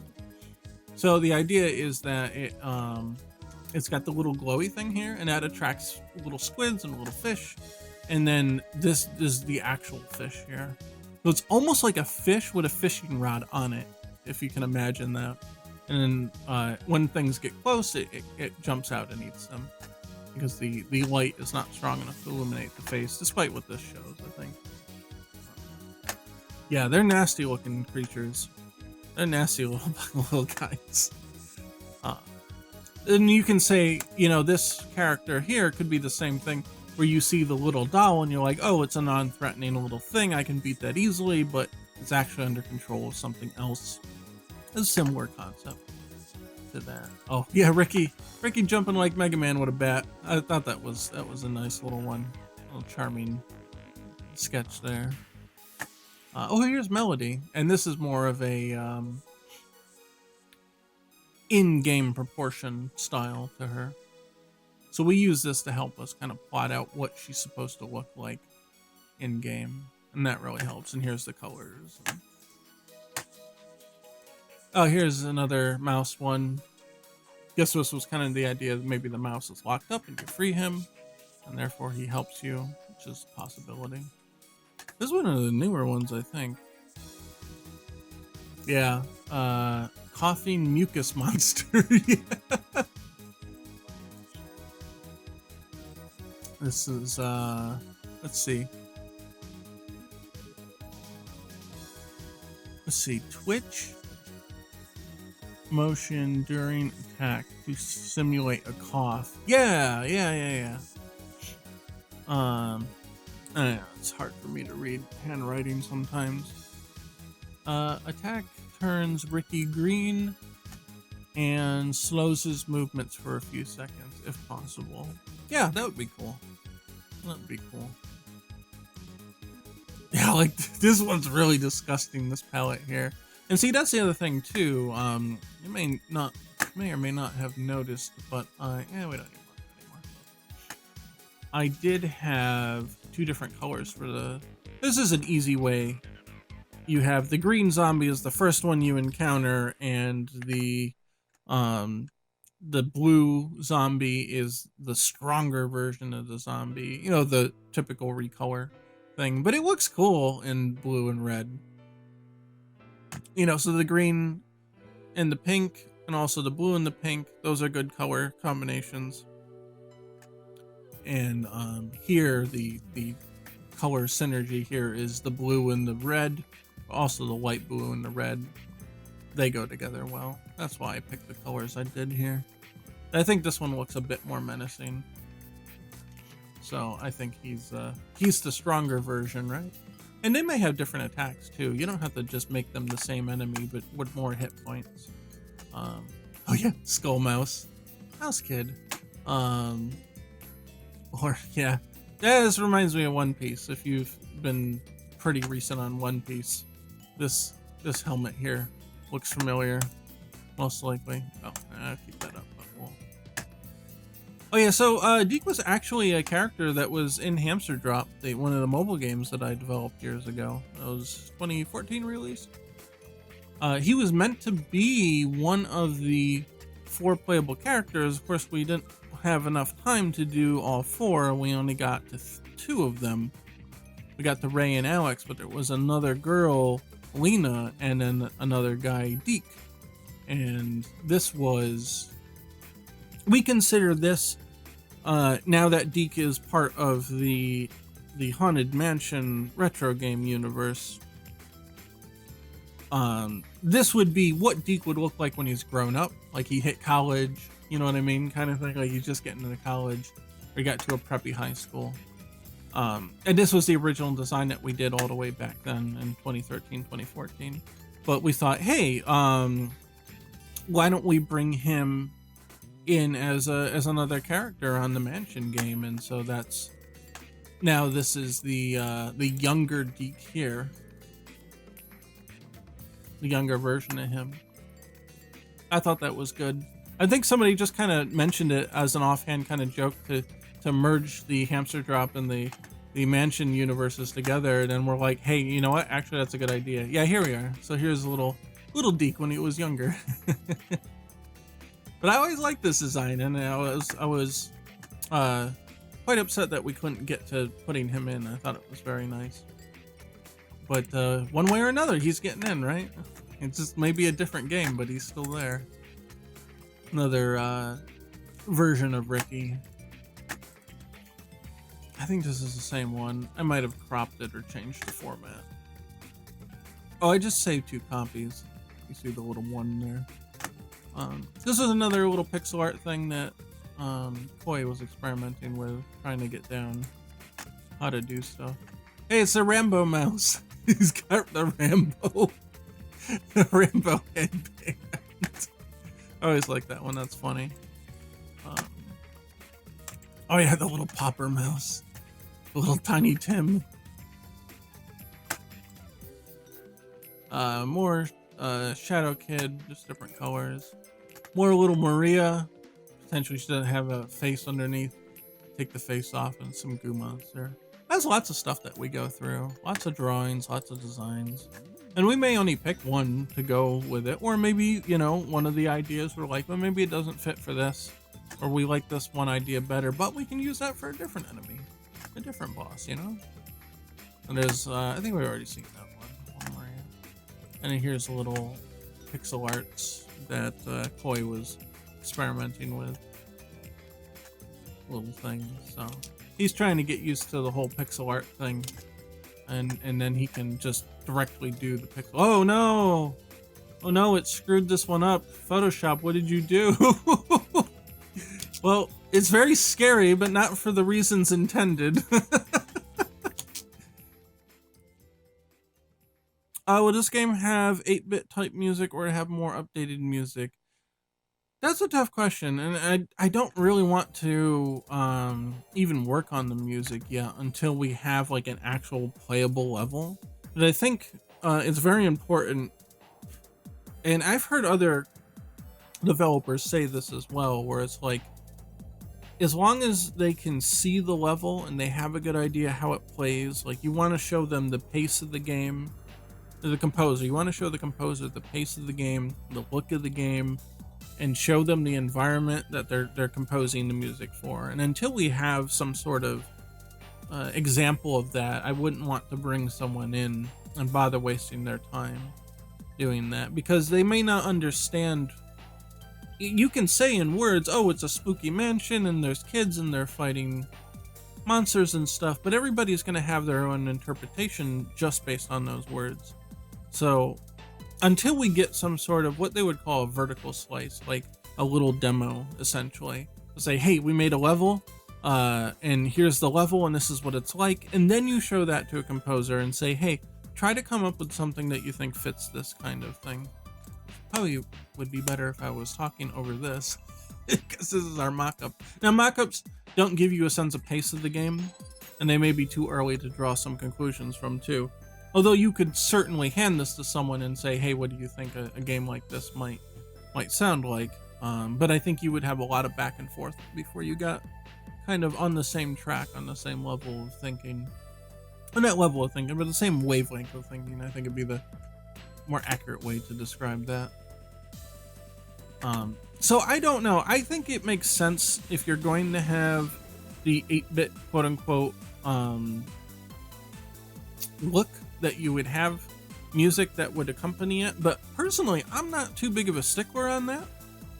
I would actually say if tomorrow Capcom releases Mega Man 12 and they said, hey, we're going to go back and we're going to do it on the NES style graphics like we did 9 and 10 and all that stuff, I would have no qualms using the remixed music in it if they had offered it to have the updated sound. So personally, I don't see necessarily an issue with doing that. I think the graphics and the audio, while they can be synergistic in many ways, it doesn't personally bug me. It might bug some other people. It doesn't personally bug me to not necessarily have the 8-bit quote-unquote music along with it. But what I would say is if we did choose to do the retro style, which I think it makes sense, you got the retro graphics, have the retro sound, as long as you make it sound good, you know, it's not a problem. Look at Shovel Knight. Shovel Knight's got great music, and they stick pretty strictly to the NES sound, at least so much so that I don't really identify anything that's artificial about it. Hey, Wendy, what's up? We're going over the Retro Mansion game ideas. Ugh, need a sip. But if I were to use NES style music, I think in order to make it more interesting, we'd consider using capabilities that were a part of like Castlevania 3 when it was released in Japan. It had a special chip in it in the cartridge that made the music sound better. They had more channels of music, they had more sounds that they could do. Or I think Konami also published Lagrange Point, which never came to America. And that actually sounds more like Genesis music, but it's coming through in NES. It was actually very interesting. If you look it up on YouTube, look for Lagrange Point NES music, or Famicom, I guess it would be. And it sounds like a weird mixture of NES and Genesis sounds. It's really good. It's really good. Another game that had an enhanced audio. Yeah, Wendy, we saw that earlier. Yeah, I'm gonna check that out after. Oh, lost my train of thought. Yeah, so Lagrange Point, oh no, another game, not Lagrange Point, but another game, that one also has obviously enhanced music, as I said, but the other game that I know off the top of my head, Mr. Gimmick. I don't know if that only got a European release, something, I don't know, I think Sunsoft published it. Either way, Mr. Gimmick, that music almost sounds like halfway to Super Nintendo. It's kind of like this middle point between the regular Nintendo and the Super Nintendo in terms of sound capability. It's actually really, really nice. They were able to do lots of things with that. And I think using those kind of techniques and those sort of advanced styles in combination with the traditional NES sound, I think would be a good thing to try. We're not going to come out and say 100% definitively that's what I would, that's what I would do. But I would absolutely explore that, and I think it would help give the music a little more leeway, a little more room to do its own thing instead of being strictly tied down to it. In the same way where, you know, you look at this and you're like, oh, it looks like an NES game, except the fact that the NES was, well, it was never really widescreen. The screen's bigger than you would have normally had. You know, you got the bars here that kind of fake a border around the screen, but it's still, the inside is still bigger than you would see on the NES, and they would never have these on the side of the screen and things like that. So it's like, yeah, we're sort of sticking to that style, but we've also expanded it and enhanced it and modernized certain aspects of it. And I don't think that the music should suffer, you know. I think that the music should also be allowed that same sense of expansion. At least I would entertain the idea, at least. I think Grunge Point actually has a really nice soundtrack. I would be willing to hear something along those lines, or like Castlevania 3's Japanese release. Very good stuff. If you can look on YouTube, Japanese or Castlevania 3 normal and expanded audio comparison. That's really cool. We'll check those videos out on YouTube, and you can hear the difference. It's like night and day. Chat says, I like make my music go on an adventure just like a video game would have. Yeah. I try to do that with the playlist here. I try to like sort of set it up like having a climax at the end of the playlist and all that stuff. So yeah, let's see what other designs we got here. This horrifying thing. Oh, I can play them right here? Can I play them right here? Oh yeah, here, I can play them right here. They're not full screen, but here's a little snake. As I play was experimenting. These are, oh, here's Tim's. Here's Tim's version. This is Tim's version of the sprites, where Ricky had more detail in his hair here. This is Tim's version before we kind of pooled the ideas together.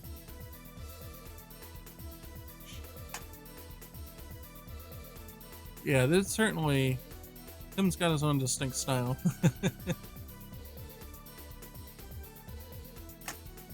It's a little tough though with low-res art. You have to be very careful with how much detail you put in, because usually the bigger an object is, the easier it is to figure out what it is. Especially if you draw it, you know what it's supposed to be, right? But maybe that object doesn't look quite big enough to understand what it is, or to be as clear. We call this readability.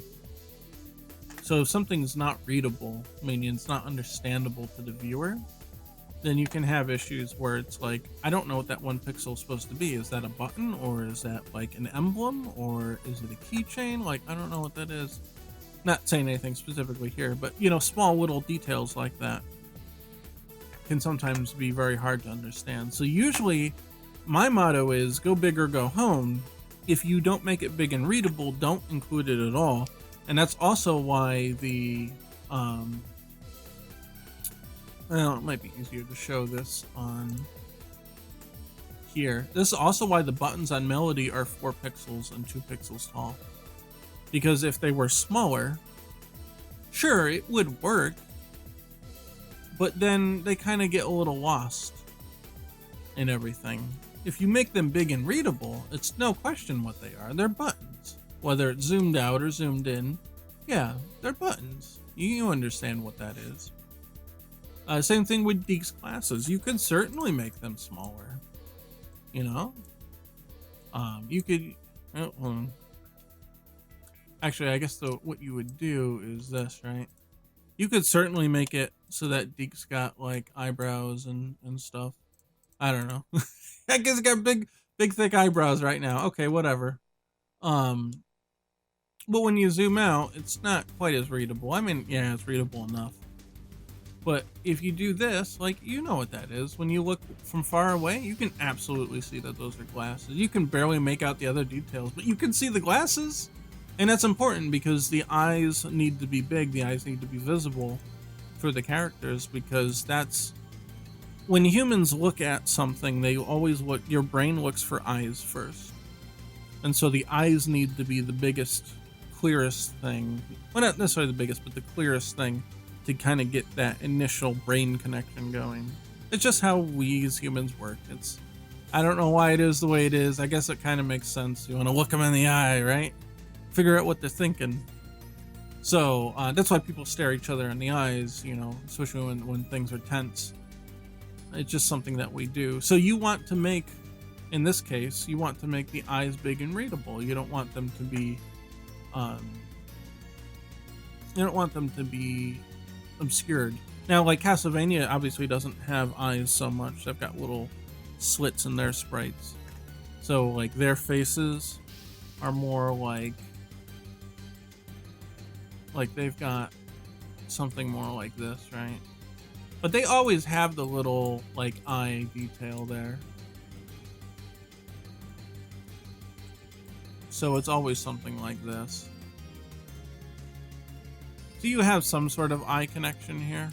Yeah, I think it's more like this. You always have some sort of eye connection here, but it's not necessarily, I don't know, that's a headband or whatever. But it's not very clear. So you don't get a sort of connection when you look at Trevor. You don't see them in the eyes. You don't get that clear expression. So by making the heads big and making the eyes big specifically, it just kind of helps you better connect with that character. You can see the eyes, you look at the eyes first, you see their face, your brain analyzes the face, and as long as the face is clear, you can tell what the emotion here is. You can tell here Ricky is a little angry, or he's a little upset, but here he's just kind of, he's chilling. You know, and Melody's has sort of a neutral expression here. Deke, you can't see his eyes, but his glasses are his eyes. So if you pull it out, you can pretty clearly tell the eyes still here. But now Deke's glasses are basically the eyes in this case. They take the place of the eyes, and they pop out very well. And part of that's because it's the yellow on purple, and the very bright contrast of the skin color works very well. So that's a little lesson on readability and details, I guess. So, yeah, I'm done with going through designs and stuff. So let's look at what Tim sent in chat here. Scroll down among the results more precisely in other settings you will use. Okay. Alright. Because I had opened up the project and it had a little fit here because I changed the deterministic, search for deterministic, and it's under other. Okay. Unity had a little fit because I updated Unity and I loaded the thing here and it was not happy. Incremental garbage collection. Now where's the deterministic compilation? Oh, here, it highlighted it for me here. Okay. Why can't I undo it? There we go. No, I clicked it too many times. Okay, we turn that off. Oh, I bet it's recompiling when I turn that off. Okay. So we're in safe mode. Let's exit safe mode. Yes. I have compilation errors. Okay, hold on. It still says deterministic compilation failed, but we've turned that off. Uh-oh, where am I going? What happened? Oh, okay. Because I have an asterisk in here or something. Hold on. Alright, there's ways to fix this. I think it's upset that I don't have like a 0.1 or something here. So if we save that,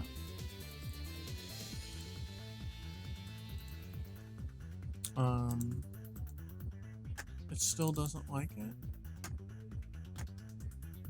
No, go away. Hold on. Oh, I don't know what it's complaining about now.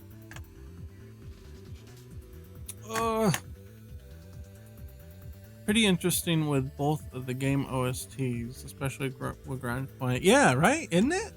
It's really neat. I don't know. Did it save the fact that I turned it off? Yeah. I don't know. Maybe I have to save it and reopen it.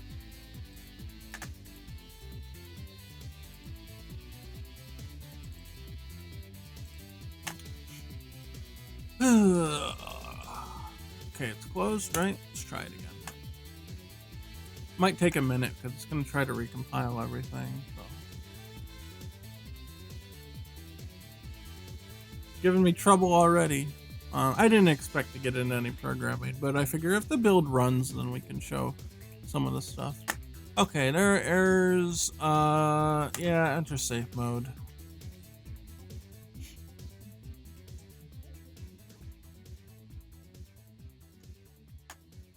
Oh, hey. Okay, there's a whole bunch of stuff now. It doesn't work. So we're past the deterministic compilation. Namespace Unity does not.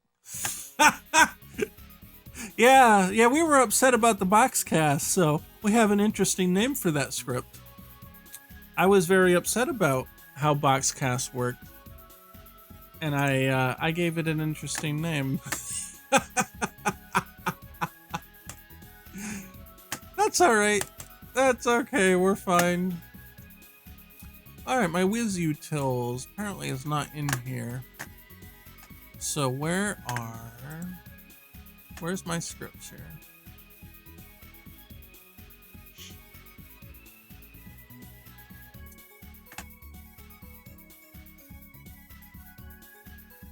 Oh, sorry, I was reading chat.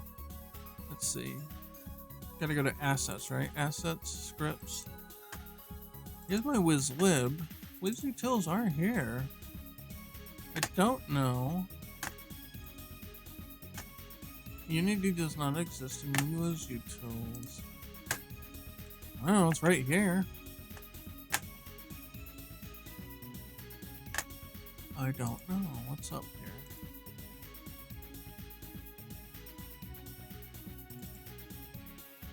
They're all here. I don't know what it's complaining about.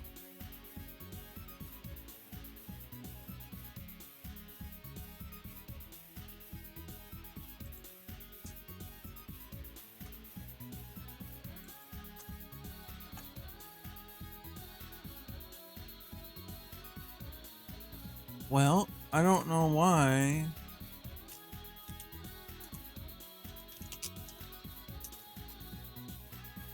What does it think it has? Nothing? Well, how come? Yeah, this may be broke. I might have to do some extended fixing up here in order to make this work. Do we have a build anywhere here? Do we have builds? We got builds, right? Windows 6. I don't know how old this. No, it's empty. I cleared it out. I don't know what it's upset about, because you can clearly see that there's a Unity folder here. See? With system.unity. Or with. Wait. Okay, yeah, no. So WizUtils, Unity, Animator, like they're here. I don't know why it says it doesn't exist.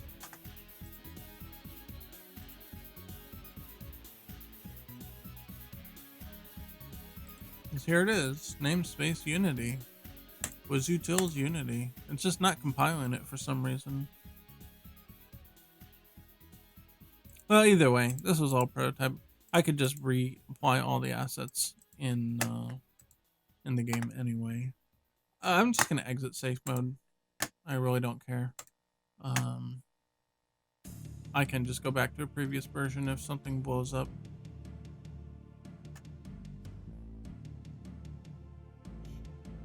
Oh, here's our old compilation stuff. Yeah, it's still complaining.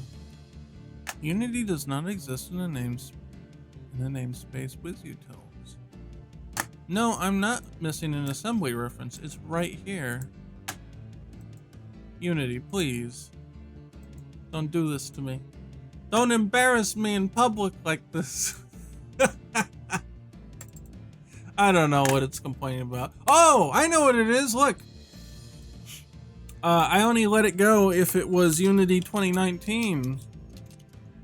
We're on Unity 2020 now. That's what it is. There we go. All right, so I gotta update all these files then. That's what it is. Yeah. It's happy now. All right. Let's go to the Unity one here and let's just open all of these. So that's got the 2020. This is gonna need the 2020.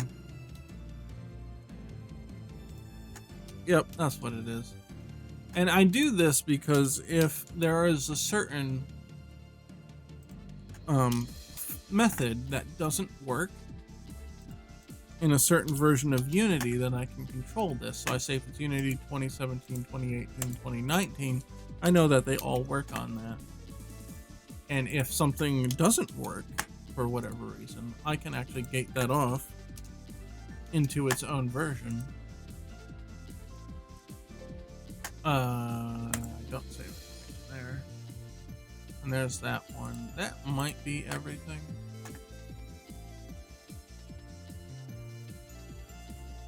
That's like forgetting a bracket tier, forgetting a bracket tier mistake. Yeah, essentially. It sort of encompassed it, but it didn't at the same time. So, yeah, alright, cool. So this is our sometimes very broken engine. Well, let's see. It should work with the controller here. Oh yeah, here we are. Oh, and it's stuck. It's already stuck. Here's our platforming engine. So we got slopes. We got walls that don't sometimes work. Oh yeah, here. Oh yeah, let me add Ricky back in. Hold on a second. Let's go to player here. I think I just turned his sprite off, right? Yeah, here we go.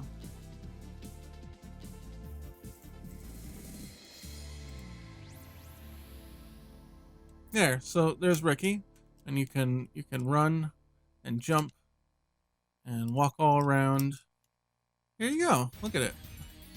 We're getting there. There's glitches we have to fix, like falling through stuff sometimes. We're actually really experimenting with one part of it. Oh, I think I'm stuck? No, I'm not. We're trying to get certain transitions to work. So we found that shapes such as this didn't function properly. We would actually get stuck in them for some reason. So we're trying to figure out how to fix all that. Or like here, like you can go right, but you get snagged on it if you go left. If you hold up into it. It's really strange. But you know, we'll work those issues out eventually. Oh, and get stuck there. But it works a lot like the old games work, which is very different than how the new games typically go.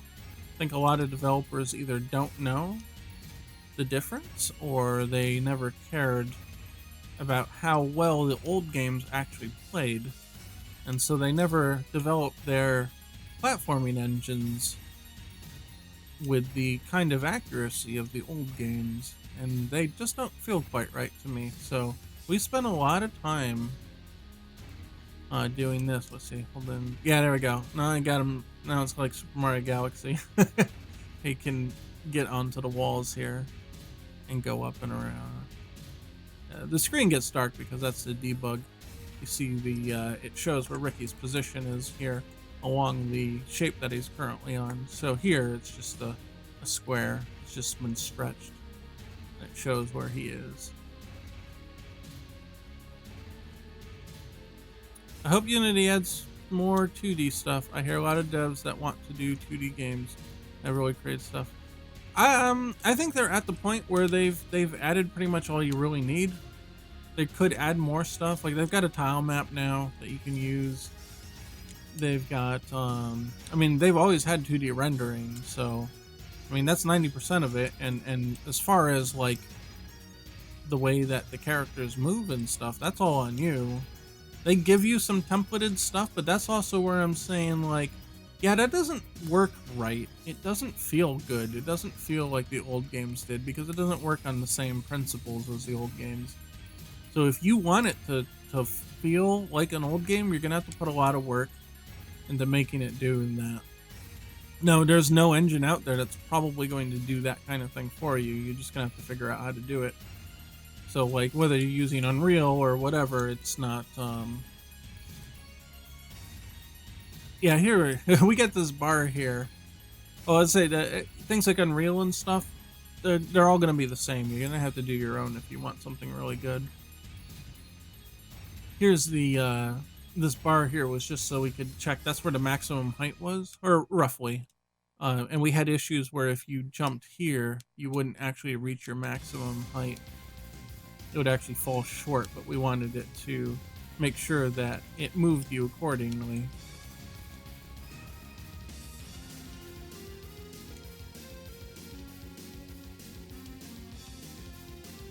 So it's sometimes you get stuck, but we're experimenting with different tolerances on points and things. And yeah, this is a long time coming. Tim and I have worked a long time on this, working out issue after issue after issue, and every time you think you're done, there's always 10 more things to go.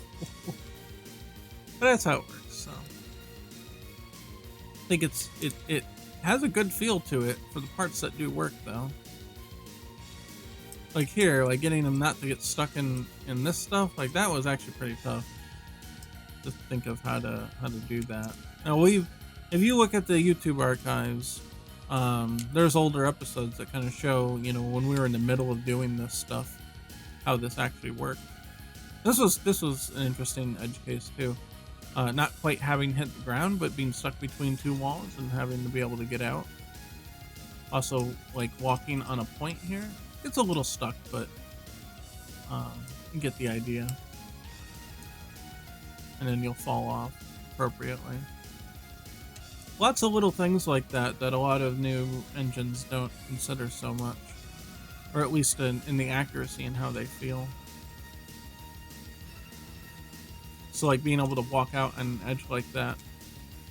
That's also, a lot of games don't get that right. They kind of approximate it with a capsule collider or something, but it doesn't feel right. It's not like it used to be. It doesn't have that intuitive feel to it. It doesn't have that snappy, good feel to it. I don't know, whatever. I just, old man yells at cloud.jpg, but if I can't get it right, I don't want to do it at all. So we're doing everything we can to make it right.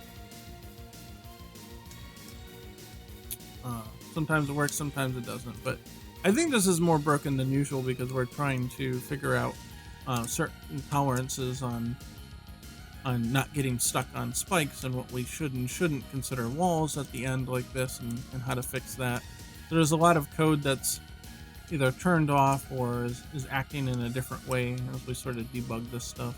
But Tim and I have got to get back together, and that's all my fault. I've been really busy with other stuff. But Tim and I need to get a day to go to look at this again together and be like, oh yeah, this is what we were doing last year. But yeah, I mean, that's pretty much what we have here. I think there might be a parallax test too, but not sure if that's in this or not.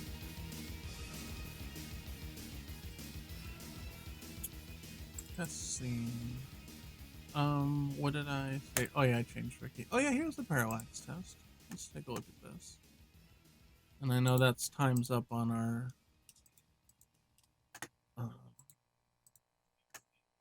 oh, invalid. Yeah, there's the times up. I heard the playlist coming to an end. So we'll wrap up here. Oh, there's Ricky. Is he moving? Oh, he is moving. Well, how come he's not moving with the camera?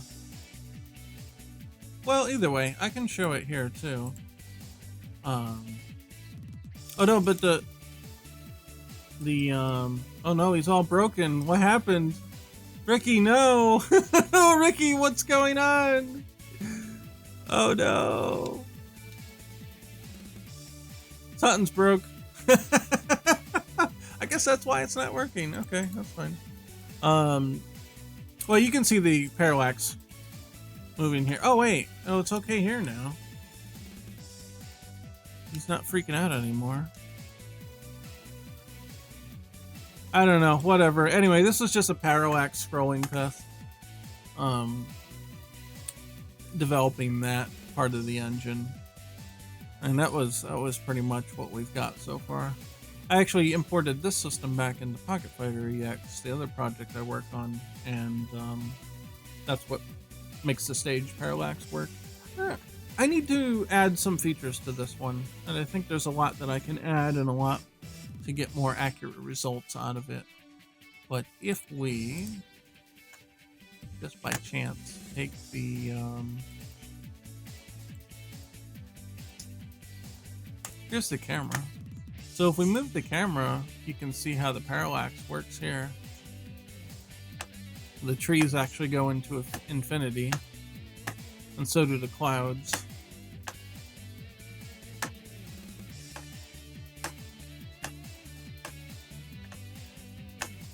It's actually pretty neat. When you look at it behind the scenes, what it's doing is the oh, it doesn't what it wants, hold on, I think it wants our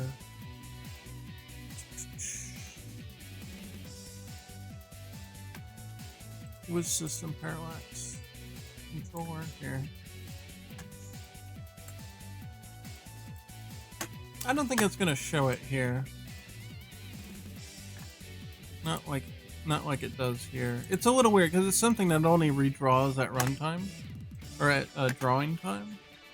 So all the positioning only happens when it's actually rendering here.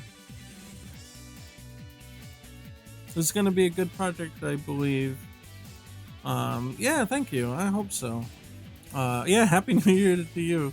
Yeah, we're wrapping up here too. So the playlist is over, almost over. That's about all I got to share right now anyways, so next time we'll probably do some pixel art, and then we'll eventually, when we get more coding progress, I can show you the stuff that we did and how it works and all that kind of stuff. So hooray! Oh, he's freaking out again. I don't know what's here. Yeah, no thanks. Yeah, I was saying come on back. Actually, while you're here, let me show you the schedule. So today's Thursday. It's a Retro Mansion Game Development Day. On Sunday we do gameplay stuff, just scrubby gameplay because I'm not very good. And then Monday we do Pocket Fighter EX, the thing I'm more well known for, I suppose. But they're all 8 p.m. Eastern Standard Time. So again, 8 p.m. Eastern Standard Time on Thursday next week is the 14th, January 14th. So we'll be back with more stuff then, and that's pretty much it for now. So down below, if you feel like supporting my personal efforts and the streaming and all that stuff, we do have a Patreon, and we do have names to read out. You can get early builds of stuff. When we have anything substantial in this one, I'll start uploading builds on the Patreon for that. And you can get little preview builds and monkey around with it. But right now there's not too much there. But I think we're almost at the point where we can start doing that. But we do other projects that we have on stream are up there too. So if that sounds interesting, you check that out. And we'd certainly appreciate it. It helps pay for the licensing costs or the streaming software and the internet to pump out the stream and all that stuff. So anyway, so we've got patrons to read out here that are very generous people, I might add. Super special thanks to Alex Smith and Miguel A. Tabasco. And also thanks to Varian X, Mega Keo, Waken Dumper, Angel, Rui Luis, Uncle Roy, Mike Cruz, Taryn Williams, Corporal Chungus, Bryce Nagalingam, AJ, Miles Griffin, Ben K, D-Money107, and LD Walker. Thank you guys super extra special much. These are our January 2021 patrons. And we'll see next month what we've got. And so that's pretty much it. We've got, there we are, a little sign off thing. We've got a Discord channel So I'll get the thing for that. Discord. There. Hooray! And then Patreon link if anybody's interested. So again, the links for those are also down below, whether you're on YouTube, Facebook, or Twitch. So thank you guys very much. My tablet screen went dark again. Here we go. All right. I can see chat again. But yeah, thanks everybody so much. I'll see you guys later. And scrub out.